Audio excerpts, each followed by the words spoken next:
Hey, everybody, welcome back to Better Workdays. I am your host, Andy Morrison from Real Custom Training.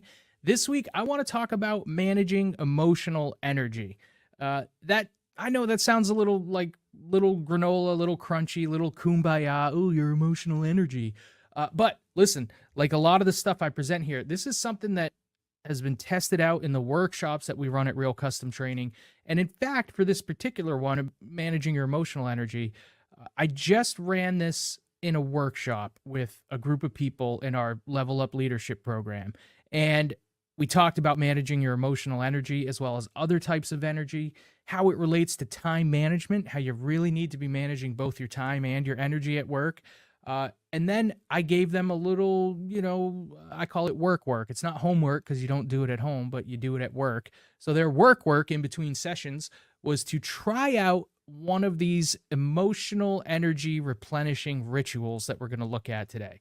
So I had my participants actually try this out and then report back the next week on how it went. And all of us that tried it out reported, yeah, these seemingly simple little rituals, these small things we can do, helped us feel better emotionally. So if you are skeptical, that's good. You should be skeptical of people like me who try to tell you this stuff. I try not to be totally full of shit like a lot of people in this field. I'm not going to tell you it's going to transform your life. I'm not going to tell you it's going to totally change your life or help you be a whole new different person. No, but if you do some small things, you might realize some small results, and those will add up big time, especially when it comes to this emotional stuff. So this week on Better Workdays, we are talking about managing your emotional energy. Now, I'm getting this. These folks, Tony Schwartz and Catherine McCarthy, this is what they do for a living. They go to companies and they help people learn how to better manage their energy. They have a great article that you can look up called Manage Your Energy, Not Your Time. That's where I'm pulling a lot of this information from this week. So if you want to go to the source, as always, here it is, Manage Your Energy, Not Your Time by Tony Schwartz and Catherine McCarthy. Now, I disagree with their title a little bit. And actually, if you read their article, you'll see you can't completely forego managing your time. In fact, the best approach is to, in managing your time, make sure your time management skills are used to carve out time for the emotional side of things, for the energy side of things. All right. You're not going to be able to manage your energy if you're also not managing your time. But regardless of quibbling over their title, manage your energy, not your time. That's the inspiration for this week's episode. Now, as they lay out in their article, there's 4 types of energy for you to be concerned about. Number 1 is what usually comes to mind when we say energy. That's your physical energy. How are you physically feeling? Are you tired? Are you dragging ass at your desk? Are you off the wall because you had extra coffee or you took your Adderall that morning? Whatever it might be, that's physical energy is usually what we think of when we say energy. 3 other types, though, to consider. Emotional energy. How are you feeling? Not just how you're acting, but how are you feeling emotionally? Are you down in the dumps at work? Are you crabby? Are you taking it out on your employees and your coworkers? Your mental energy, your focus, your ability to really get in there and focus on what needs to get done.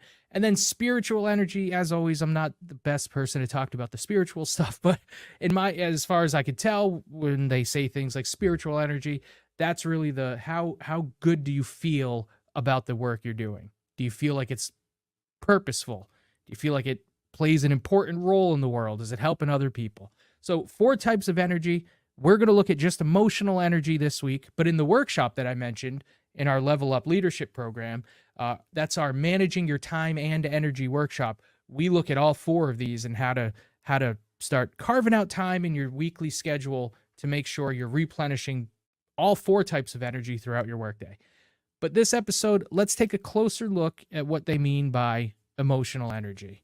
So why is emotional energy and managing your emotional energy important for managers, leaders, really anybody, any human walking the planet, but in a professional context, any employee at any level really could benefit from thinking about this. And let's go to Dan Goleman. So Dan Goleman wrote the book on emotional intelligence called Emotional Intelligence.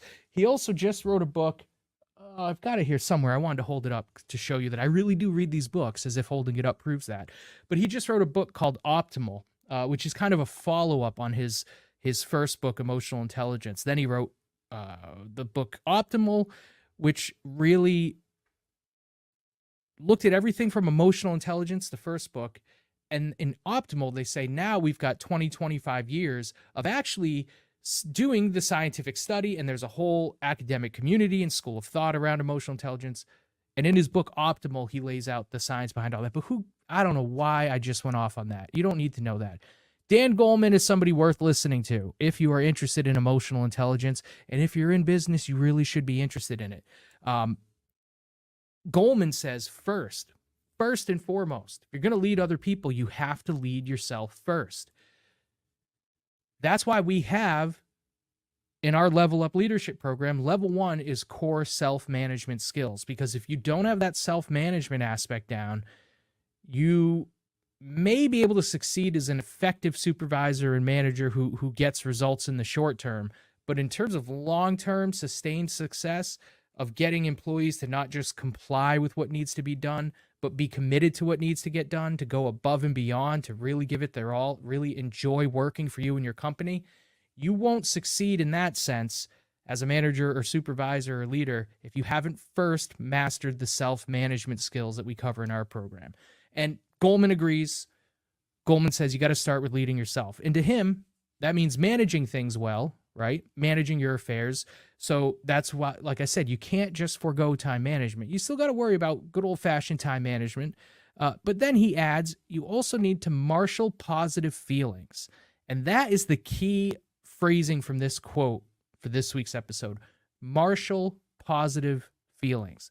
Now, I find that interesting because I spent a lot of my life thinking, your feelings just happen to you. They're circumstantial, the dog dies, so you're sad, right? Okay. But what about when you're chronically sad? What's the cause behind that? Is there always a cause? And eventually in life, you start to think about, oh, maybe I can have more influence over the way I'm feeling. And Goleman agrees. As he says, you've got to marshal those positive feelings. You don't just sit back and wait for them to come. You have to take action. You have to do things that are going to help you feel more positive than you might in a given moment. And in doing so, he says that's the key to keeping yourself engaged and keeping yourself motivated. So engagement and motivation, just like your feelings, they are not just going to come to you. They're not just going to happen to you. You've got to be proactive and making yourself feel engaged, making yourself feel motivated. So we're going to look at some ways to marshal positive feelings in this episode.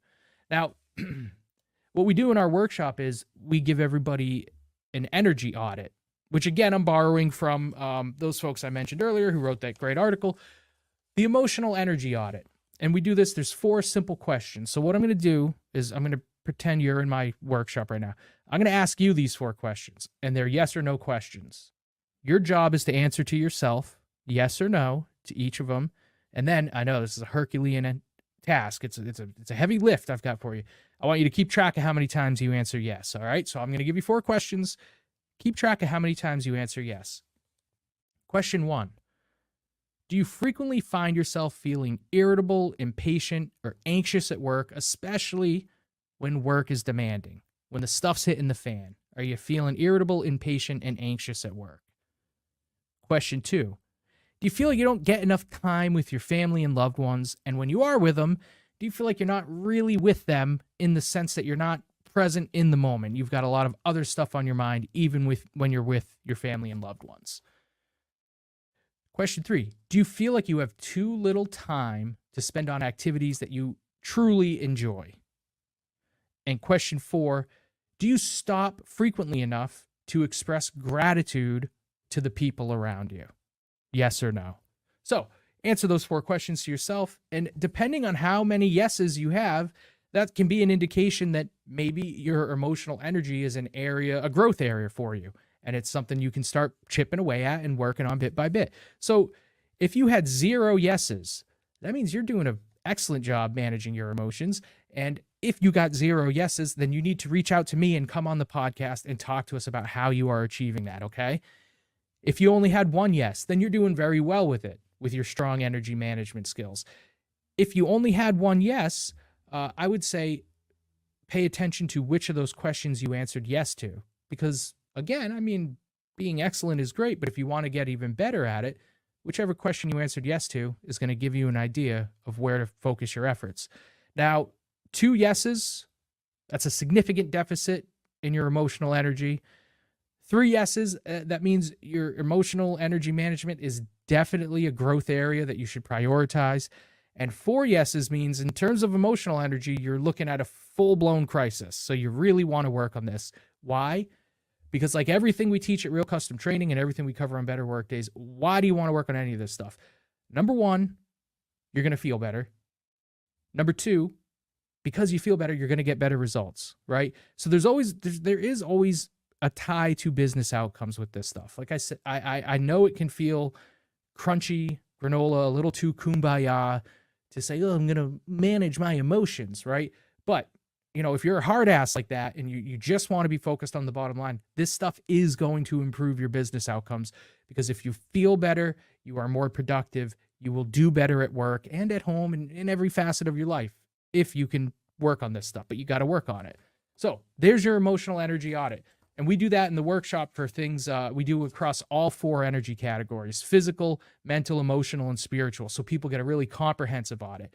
But depending on how you answered, your score for the emotional one, you may want to try out this week's action steps. And this week's action steps are going to be based on the concept of rituals. So rituals, as defined in the Manage Your Energy, Not Your Time article, a ritual, I think you can also use the word habit, but it's basically any behavior that you intentionally practice and you precisely schedule it with the goal of making them unconscious and automatic. So the idea there, again, look at the wording there, precisely scheduled. That's why, like I said, that title of Manage Your Energy, Not Your Time is a little misleading. It's a sexy title. I get why they went with it, but you can't completely abandon the time management, because they're even saying here, these rituals to help you manage your energy need to be precisely scheduled. Good luck precisely scheduling something if you're not working on your time management skills and using basic time management tools. Okay, what are some specific rituals that you can adopt that can help with your emotional energy? And I want you to know, I mentioned at the beginning, I had a group of workshop participants recently try these rituals out, and they reported back that they helped. So again, I'm putting them in front of you and suggesting you try them because I have tried them. I've had other people try them. There's lots of studies out there by folks way smarter than me about the benefits of these. So I am confident that they can help if you give them a shot. Now, ritual number 1, I'm paraphrasing from the people, like I said, who are smarter than me. They wouldn't put it this way. But ritual number 1 is breathe, dum-dum. Okay? If you are like me and you are a dum-dum who is super skeptical about the benefits of breathing exercises, then I would encourage you to do what I am constantly trying to do, which is get over yourself and try it out. Try out a breathing exercise. Now, part of your skepticism might be because, like me, it's hard to imagine that breathing can really bring about such positive benefits when you're feeling overstressed, over anxious, really pissed off. Because if breathing was that powerful an antidote to those things, why isn't it working already? Because after all, I breathe all day, every day, 24/7, 365. So why isn't it having that effect already? Well, because it's the difference between automatic breathing, the kind of breathing we're just doing to keep ourselves alive, and manual breathing, which is breathing exercises, a conscious effort to focus on and control your breathing. And that, as I've been finding out the past couple years, as I've tried to get over my own skepticism and stubbornness and ego, it really helps. So 3 different types of breathing exercises you can try out next time you're feeling particularly emotional about something at work. Classic, just 3 deep breaths, in through the nose, out through the mouth. Do it 3 times, deep breaths. See if you feel a little bit calmer at the end of those 3. Another method is the 4-7-8 breathing. That's when you breathe in for 4 seconds, you hold it for 7, you let it out for 8.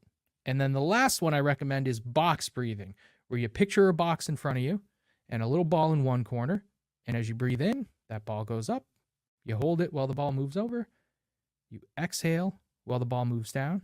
Then you hold it again while it moves back to the original corner. And you just repeat that. And you picture that and you breathe. Okay? Now, I don't live the hardest life. Okay. I'm not doing manual labor. I'm not doing anything that risks my body. Pretty cushy existence, right? So of course it's easy for me to say, oh, breathing can help you settle down. But maybe you're way more badass than I am, and you're super skeptical that something that works for me could work for you. Well, I will say this. I was recently talking to someone about this stuff, and they told me they are a volunteer firefighter. All right. Does it get any more badass than that? And they said, oh, box breathing, yeah, they teach us that in the firefighting academy. So, that was I said, oh, that's good to know, because that gave it some validity to me that, Jesus, if you're running into a burning building and this is what they're teaching you to help settle your nerves, calm down emotionally so that you can get in there and do the best job possible, because your life and other people's lives are on the line. If it's working for folks in that line of work, then from there on down on the scale of, badass to Andy at the bottom, it should work for everybody in between. So if you're skeptical like I was, just try it out, dum-dum. Do some breathing. Ritual 2, put appreciation into action. Tell your coworker, tell your kids, tell your neighbor, anybody in your life, tell them something you appreciate about them. Be specific. You will feel better. That's what the science behind it shows. It's an emotional energy boost when you do that. Second of all, they will feel pretty good about it too. And on the topic of appreciation and expressing appreciation to employees, I get asked fairly often, people will say, do I really need to recognize my employees for just doing their job? Or even, what if an employee is a great employee and totally reliable? I never have to worry about them. What am I supposed to praise them for? Because there's nothing they're really getting better at. It's not like I've been giving them constructive criticism and I'm seeing improvement and I need to reinforce it. So what do I do then? So in any of those cases, even if they're doing an awesome job, just tell them you appreciate that. Tell them you appreciate the fact that you don't have to worry about them, that you don't have to manage them as closely as you do some other people. They want to hear it. I have started making a point as often as I can in our workshops. I will ask the group, how many people here want or need to be recognized for the good job you're doing at work? And every hand will go up. Now, they don't want it to be fake, and they don't want it to be profusive, and they don't want to be bombarded with praise, all right? They don't need you following them around all day telling them what a great job they did. But even the rock stars and some of the people who tell me they want to be recognized, I know are rock stars at their organizations. Even they, who are pretty self-driven, they're not necessarily doing everything they're doing for external validation from the bosses, but even they say, yeah, every once in a while, you need to know that it's recognized. So a strategic and sporadic atta-girl or atta-boy will go a long way. Your employee will feel better and you will feel better. So put that appreciation into action. Ritual 3 is reframe, reframe, reframe. Any negative situation, okay? So if you're really mad at a coworker over something, you're feeling a little riled up and you realize, all right, I'm going to try my emotional energy ritual here. One thing you can try is reversing it, which is simply imagine the other person describing the situation that you're so upset about.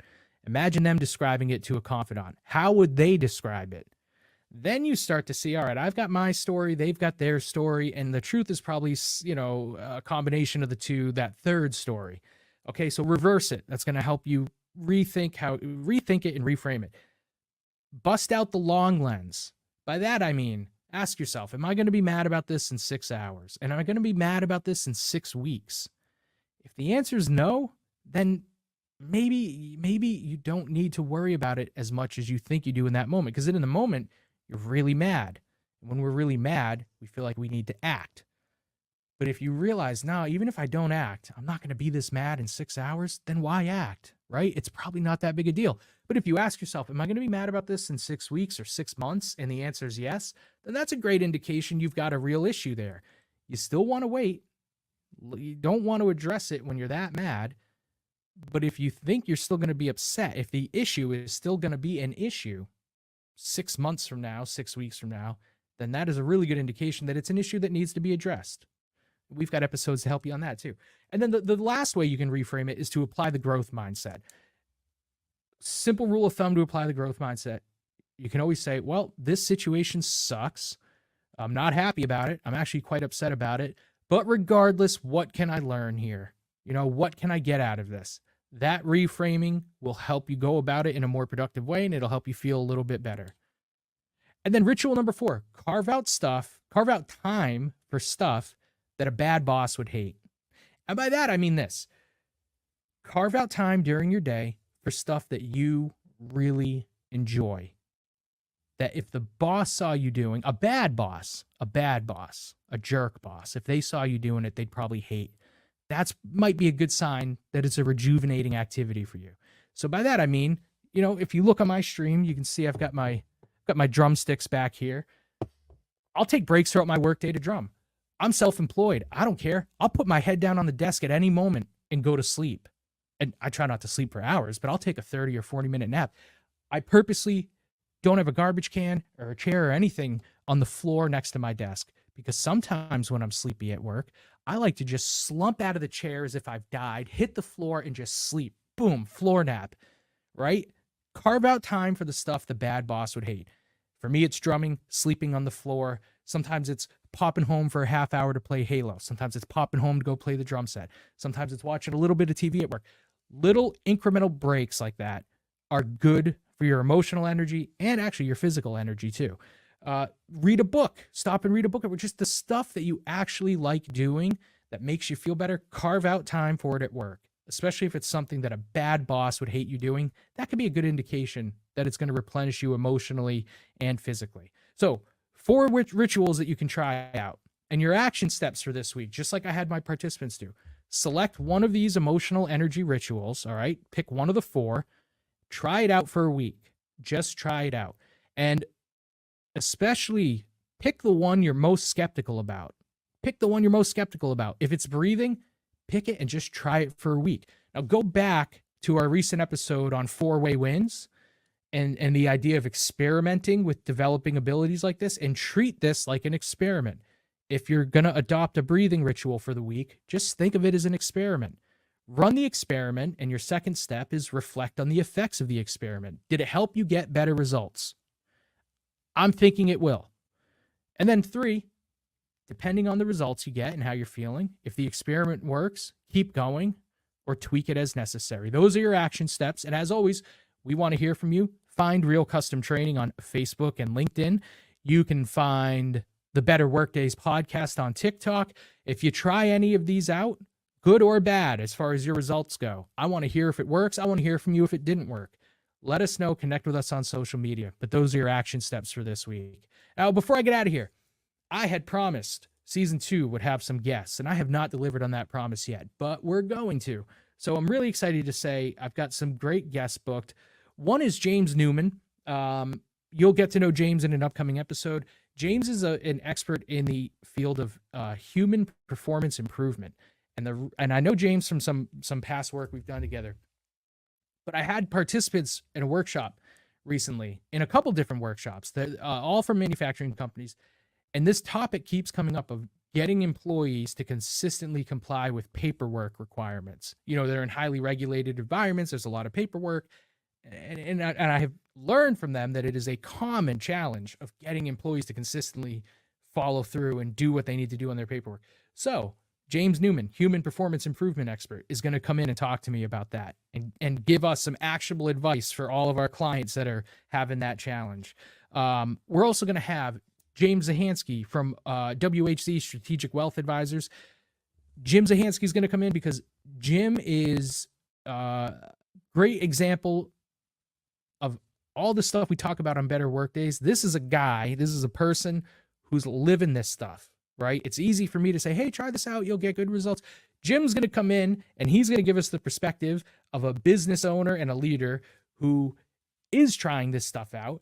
With him and his entire team, they have a great leadership development philosophy and approach at WHC.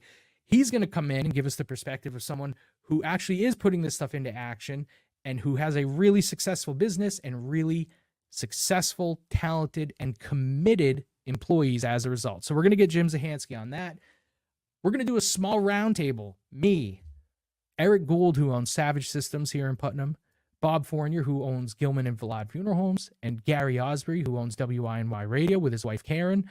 The 4 of us are going to get together because last year, the four of us all did a local stand-up comedy challenge for charity, where the idea was basically these business owners get up on stage in front of, I think it was like 400 or 500 people, and you try doing a stand-up act for the first time. All right. It was awesome. I'm going to get them together and we're going to talk about why all four of us said yes to that, frankly, very scary challenge.